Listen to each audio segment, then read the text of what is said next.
Bonjour les CM2, aujourd'hui nous faisons de la géographie.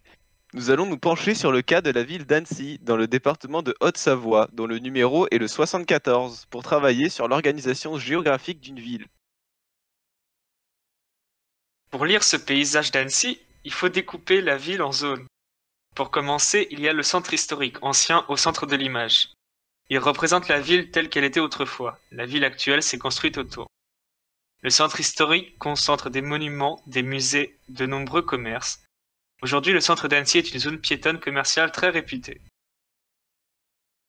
Ensuite, autour de ce centre historique se développent des quartiers qui ont été construits quand la ville s'est agrandie.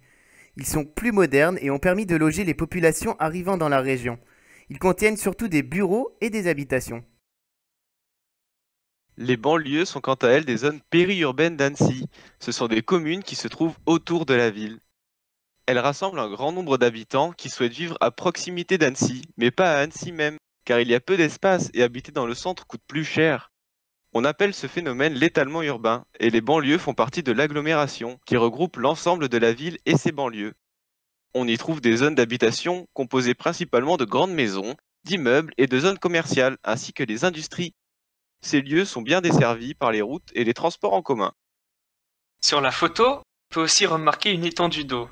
Il s'agit du lac d'Annecy, deuxième plus grand lac naturel de France. Ce lac très réputé en Europe constitue une attraction touristique majeure.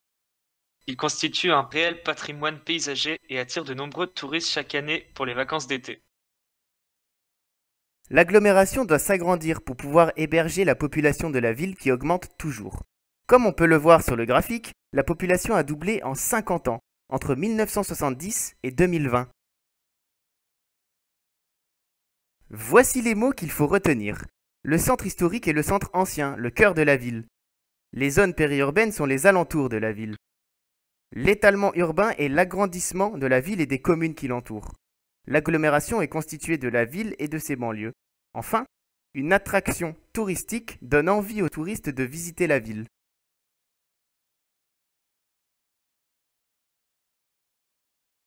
Pour la prochaine fois, réalisez un petit croquis du paysage étudié précédemment en exploitant toutes les connaissances acquises jusqu'ici.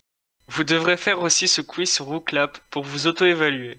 Nous pourrons approfondir le travail et revenir sur les points mal compris en classe. À bientôt!